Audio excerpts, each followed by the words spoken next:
যাদের রক্ত দিয়ে লেখা ভারতবর্ষের নাম, তাদের সকলকে জানাই আমার প্রণাম।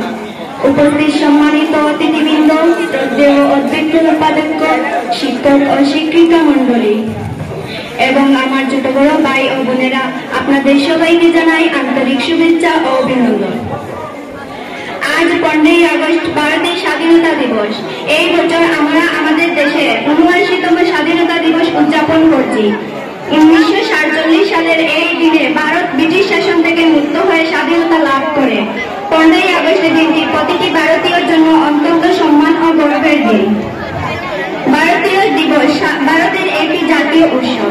এই সারা দিবসে ভারতের পতাকা উত্তোলন করা হয়, বিভিন্ন সাংস্কৃতিক অনুষ্ঠানের আয়োজন করা হয় এবং সেই অনুষ্ঠানে দেশের বিভিন্ন ধর্মের মানুষ ঐক্যবদ্ধ হয়ে সাংস্কৃতিক প্রদর্শন করে।